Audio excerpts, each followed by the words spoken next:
패닉에 빠진 미국 증시, 앞으로 2주간 절호의 매수 기회가 온다. 이 얘기가 무슨 얘기인지 한번 보겠습니다. 뉴스가 또 공포로 가득 찼습니다. 사진도 참 그럴싸합니다. 이제 코로나 변이 바이러스인데 또 앞에 최악이 붙었네요. 최악의 변이 바이러스 전 세계로 퍼지나 오마이갓 하고 있습니다. 오미크론의 패닉, 이제 패닉셀이 실제 나오긴 했죠. 블랙 프라이데이 거래일 중에 최악이었다. 이런 상황이라서 아마 처음 이런 조정을 받으시는 분들은 당황하실 수 있는데 실제로 이제 변동성이 커지긴 했습니다. 21년 들어서 최악의 날 맞은 다우지수니까 올해 미국 주식 하신 분들은 이번 조정이 가장 당황스럽다라고 느끼시는 게 맞을 거예요. 실제로도 전체 종목의 약 90%가 하락할 정도로 상장 주식에 그냥 비 내렸다는 거죠. 그래서 신종 변이 바이러스 우려가 본격적으로 나오는 날에 주요 주식의 지도인데요. 보시면 다 빨간불 거의 다 들어와 있습니다. 일부 종목만 상승을 했고요. 딱 느끼셨겠지만은 이런 날은 이런 겁니다. 그냥 일단 팔고 보자. 일명 패닉셀입니다. 패닉셀. 야 던져. 왜냐면 변이 바이러스가 어떨지 모르니까 어느 정도로 강하고 뭐 치사율이 얼마고 전파력이 얼마고 이런 정보가 없으니까 파는 겁니다. 일명 알고리즘 투매까지 나왔다고 하는데요. 컴퓨터들이 다 던진 겁니다. 그냥 일단 축소 이러면서. 근데 소목님 뭐 한 이 정도는 별거 아니지 않나요? 하실 수 있는데 이제 시장이 우려하는 거는 이런 겁니다. 하루 만에 뭐 알파벳 10%, 마소 11% 급락, 애플 12% 급락. 이게 언제였냐면 작년 2020년 코로나 폭락 절정 시기 하루 만에 이렇게 대참사가 일어났었습니다. 그러니까 이제 시장이 걱정하는 겁니다. 야 이런 일이 또 일어나는 거 아니야? 그러니까 학습 효과가 오히려 더 무서운 게 저도 이제 이 장표를 그래서 전 저장해놓고 가지고 있습니다. 잊지 말자. 이 무서운 날이 불과 작년 딱 18개월 전에 있었던 일입니다. 시장에선 지금 야 이런 거 아니야? 또 패닉셀 오는 거 아니야? 이제 시작 아니야? 이런 우려 때문에 일단 던지고 보자. 이렇게 된 상황입니다. 실제로 아직까지는 적어도 지금 시점에는 절대적 숫자만 봤을 때는 막 엄청나게 크게 폭락했다고 보긴 좀 어렵습니다. 냉정하게. 주요 지수 아직은 4%대 하락. 보통 제가 10% 하락도 온다고 말씀드리는데 아직 4%. 빅테크도 뭐 아직은 5%대. 뭐 페이스북은 원래 좀 빠져 있었으니까 뭐 그렇다 치고요. 그리고 정작 뭐 엔비디아, AMD 이런 주식은 더 살려고 보시니까 많이 빠지지도 않았어요. 생각보다. 그쵸? 잘 안 빠져요. 우리 인기 있는 주식은 더 안 빠지고 테슬라도 13%. 이 정도면 양호하죠. 테슬라 치고는. 화이자는 심지어 혼자 신고가 이런 상황입니다. 우량주들 정도라서 저 정도지 지금 중소형주나 특히 원자재, 경기 민감주 들고 계신 분들은 말 그대로 계좌가 녹아내리셨을 거예요. 여기도 기름이 블랙 프라이데이를 맞았다. 알고리즘과 파생 상품이 다 던졌다. 이 얘기인데 유가가 저도 주식하면서 이렇게 많이 폭락하는 거는 작년 코로나 이후로 거의 처음인 것 같아요. 유가가 하루 만에 13% 폭락했습니다. 와, 그래서 오죽하면 여기 어떤 애널리스트가 2020년 3월을 연상시키는 시장에 미친 하루였다. 실제로도 이 블랙 프라이데이 날에 알고리즘, 요즘 컴퓨터가 다 매매하는 거 아시죠? 사실상 미국 증시 거의 대부분 사람이 아니라 다 컴퓨터가 매매하잖아요. 특히 기름 같은 경우는 더더욱 컴퓨터가 매매하기 때문에 조금 빠지니까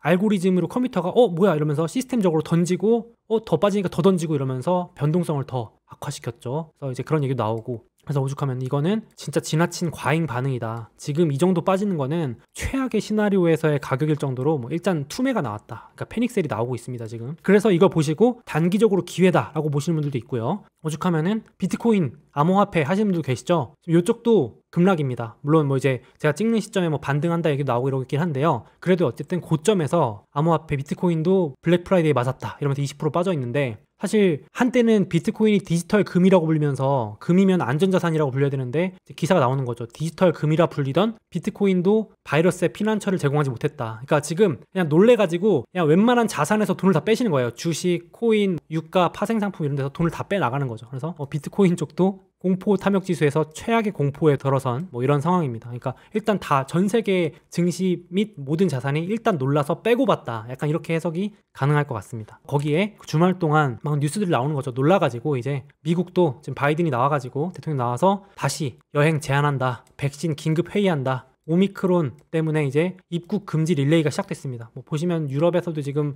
발견됐느냐 안 되느냐 이런 얘기 나오면서 뭐 영국, 이스라엘, 아니 이제 좀 리오프닝 하나 했는데 그쵸? 11월 달에 미국이 외국한테 국경 개방했었거든요. 본격적으로. 근데 당장 11월 29일부터 다시 이제 여행 제한한다고 합니다. 아 참 이러니까 상황을 좀 더 지켜봐야 될 것 같은데 지금 불확실성이 가득 차 있는 상황입니다. 오늘 또 주말에 불을 질렀습니다. 꼭 악재 터졌을 때 이런 기사들이 나오죠. 미국에 이미 오미크론이 들어와 있어도 놀라울 게 없다 이러면서 파우치 소장이 또 불안감을 더 증폭시켰죠. 뭐라 그러냐면은 아직은 발견된 건 없지만 최악에 대비해야 된다. 왜냐면은 이 오미크론이라는 놈이 델타나 기존 변이 바이러스보다 전염력이 훨씬 강하다. 이러면서 이제 자세한 건 들여다봐야겠지만 모른다. 이런 얘기 나면서 정신없게 만들고 있습니다, 우리를. 그러니까 저도 보면서 이런 뉴스 보고 있으면 그냥 주식 다 팔아야겠다는 두려움이 들 것 같아요. 오히려 그래서 내가 뉴스 보지 말자라고 말씀드리는 게 이런 거 보고 있으면 막 머리만 아프고 겁만 나고 정신없죠. 물론 이제 알고는 있어야겠지만. 그래서 신중론자분들은 이런 말씀 하시는 겁니다. 야, 이거 조심해야 된다. 일단 신중하자는 입장부터 볼게요. 이게 단순히 문제가 아니고 재봉쇄가 진짜 치명적일 수 있다. 왜냐면은 이제 좀 겨우 풀려고 했는데 다시 락다운, 다시 봉쇄에 들어가면은 야, 지금 안 그래도 공급망 대란 때문에 인플레이션, 물값 상승 때문에 전 세계가 고통받았는데 이거 이제 다시 봉쇄 들어가면은 물가가 폭등, 그야말로 폭등이죠. 야, 이렇게 되면은 진짜 이번에는 중앙은행들이 뭐 돈 풀기로 해결할 수 없을 것이다. 이거 심각한 문제다. 이렇게까지 이제 신중론자분들은 생각을 하시는 거죠. 최악을 고려하시는 거죠.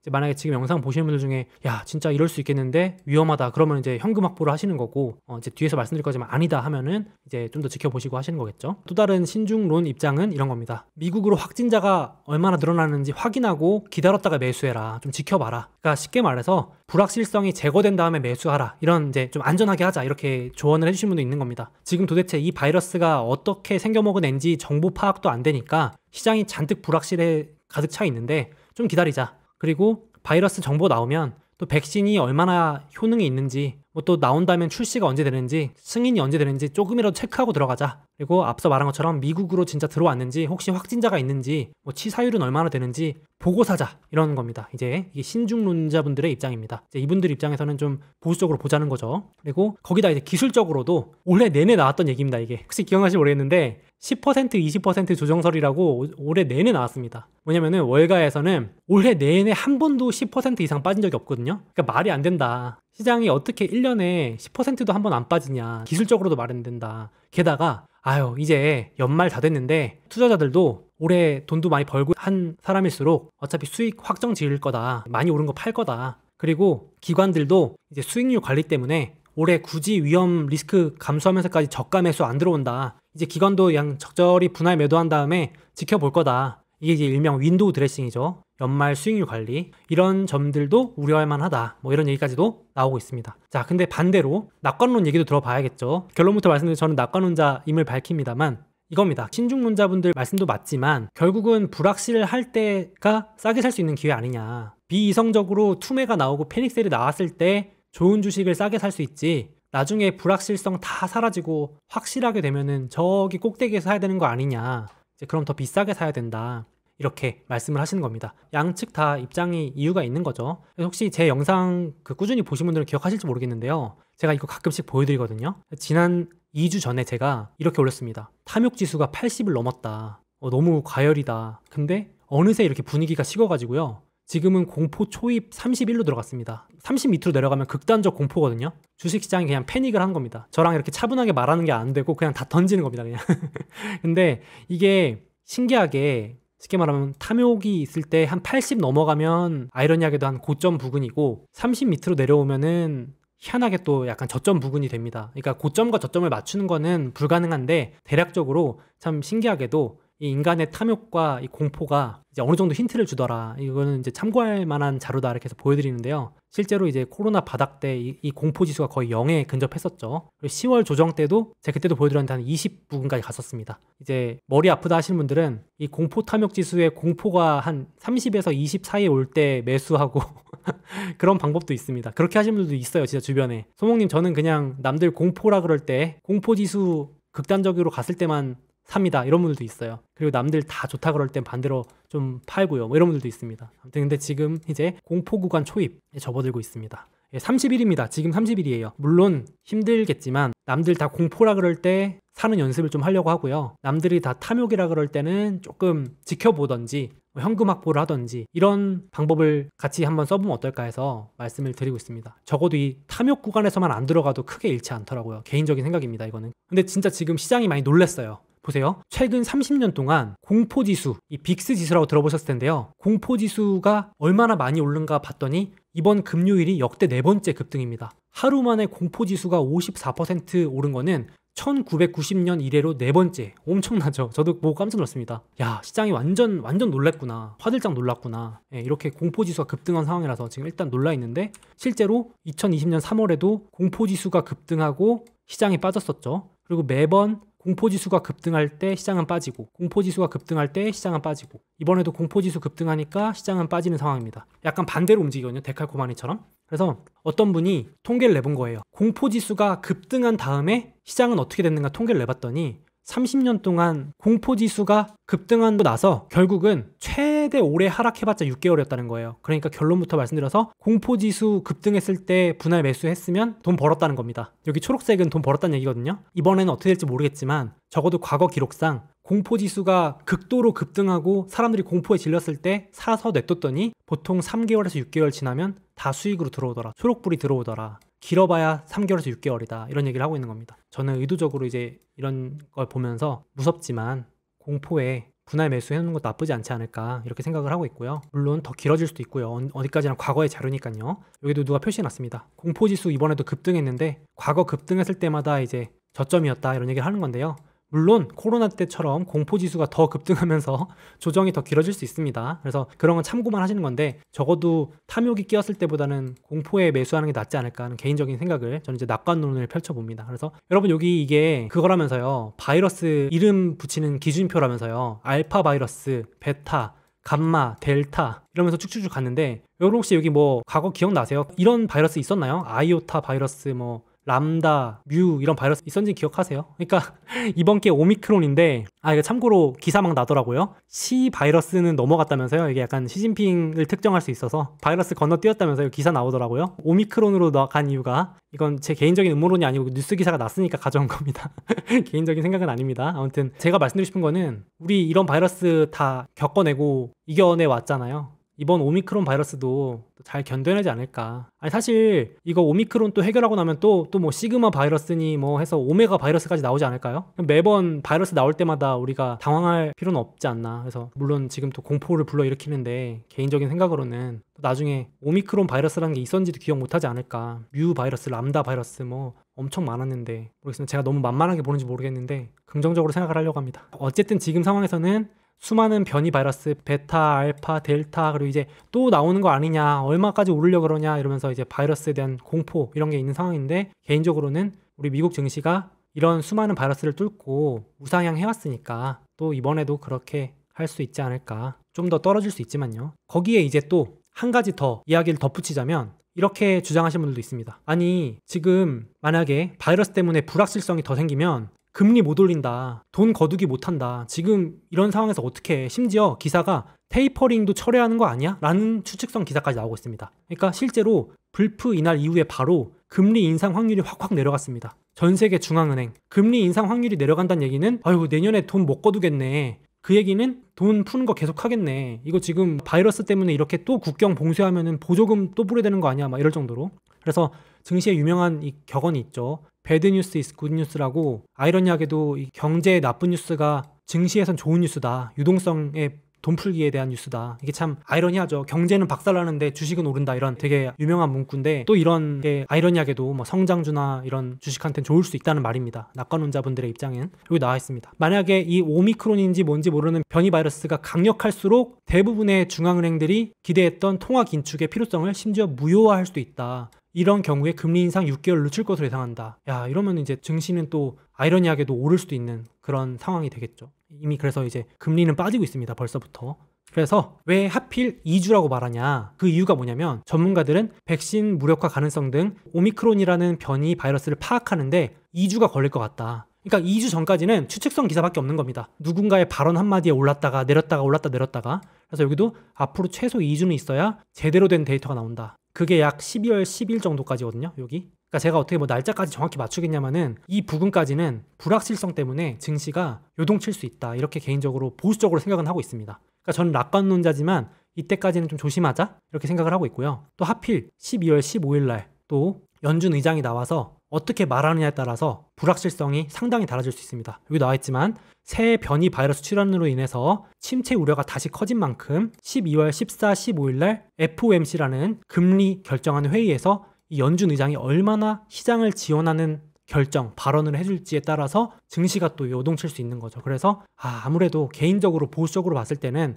조금 12월 초중순, 지금으로 보면 한 2주 정도 되겠죠. 그때까지는 불확실성을 핑계로 조금 조정을 줄 수도 있지 않을까 조심스럽게 생각을 해보고 있습니다. 저는 그래서 현금 비중은 유지하고 있고 조급하지는 않게 그냥 좀 지켜보려고 합니다. 그래서 12월에 지금 시장이 가지고 있는 3개 불확실성, 전염병 불확실성, 통화정책, 금리 어떻게 할지, 테이퍼링 어떻게 할지, 세 번째 정부 부채 한도, 재무부 장관이 지금 미국 부채가 가득 찼습니다. 빨리 연장하든지 어떻게 해야 됩니다. 미국 파산납니다. 이런 걸 지금 12월까지로 밀어놨죠. 요 모든 큰 빅 이슈들이 다 12월 중순에 몰려 있습니다. 그래서 여기 지나면 이제 불확실성이 다 해소되는 시기가 되지 않을까. 그래서 이렇게 되고, 제가 마침 책을 읽다가 딱 지금 상황에 맞는 걸 발견해서 캡처를 해서 가져왔습니다. 시장은 새 정보에 과잉 반응한다. 지금 같은 경우는 오미크론이라는 바이러스죠. 일부 투자자가 새 정보를 접하고 공포감에 휩쓸리면 나머지 투자자도 공포감에 휩쓸리게 된다. 특히 이게 별표인데요. 단순한 정보는 잘 평가하지만 기업의 실적이나 직관적으로 숫자적으로 판단이 되는 거는 잘 평가하는데,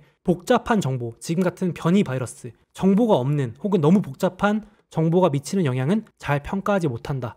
그래서 시장이 과잉 반응하기가 쉽다. 지금이죠, 지금. 패닉셀 나왔을 때. 그러니까 저도 개인적으로는 시장이 당분간은 과잉 반응할 것 같습니다. 누가 한마디 하면 막 쏠렸다가, 누가 한마디 하면 쏠렸다가, 이런 식으로. 그래서 이제 좀 차분하게 딱 현금 가지고 기준 잡고 좋은 주식을 매수할 준비를 하는 게 더 좋을 것 같은데, 그래서 누가 이런 말씀도 해주셨더라고요. 패닉에 동참하지 말고 매수 리스트, 바이 리스트 만들자. 우리 눈덩이 굴려줄 좋은 주식 집중하자. 우리 구독자분들은 같이 저랑 공부해놨잖아요. 좋은 주식들 다 알고 계시잖아요, 그죠? 특히 지금 같을 경우에는 제가 조정에 2가지가 있다고 말씀드리거든요. 개별 이슈가 아니라 전반적으로 외부 이슈로 인해서 조정에 받았을 때는 반드시 억울하게 빠진 주식이 나옵니다.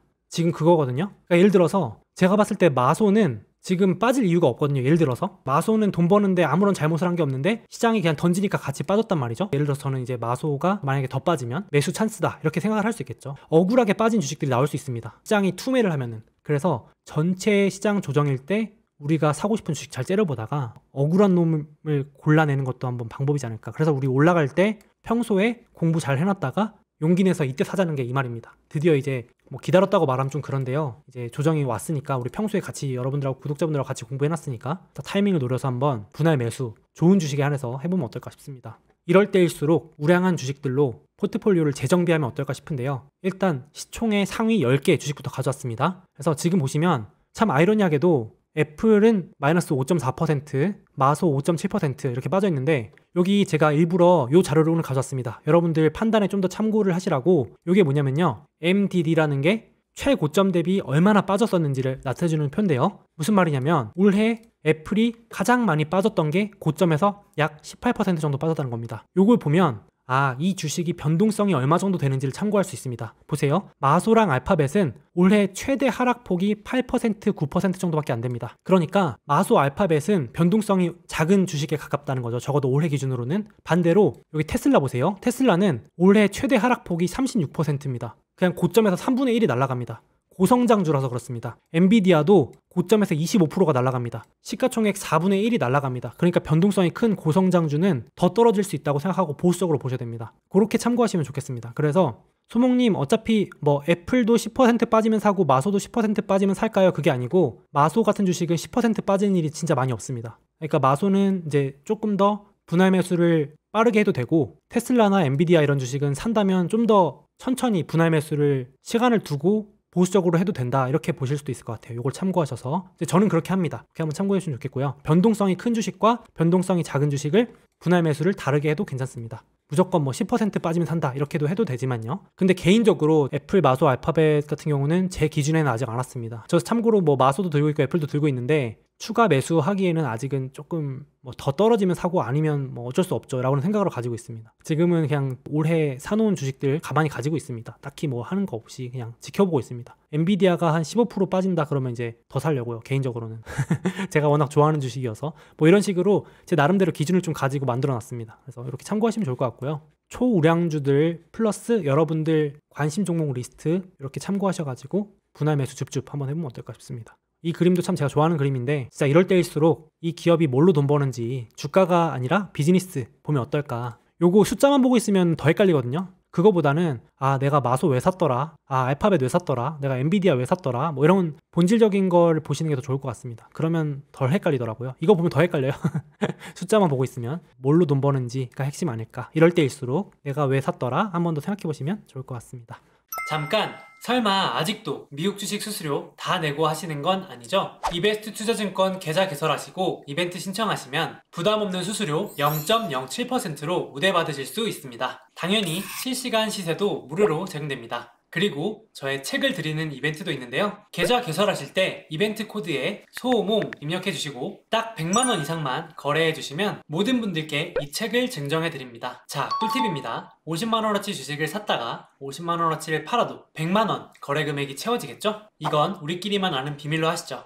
만약 이미 타사에서 해외 주식을 하고 계시다면 그 해외 주식을 이베스트 투자증권으로 옮기시면 최대 100만원을 드린다고 합니다. 뿐만 아니라 지금 구글, 아마존, 마이크로소프트 등 미국 주식 한 주를 랜덤으로 지급하는 이벤트도 진행한다고 하는데요. 와, 아마존, 구글 한 주당 가격이 200만원이 넘는데 당첨되면 꽤 쏠쏠하겠는데요. 마침 미국 주식을 해보려고 하거나 추가로 계좌 개설을 하실 거라면 이런 혜택 누리면서 투자하시면 더욱 좋을 것 같습니다.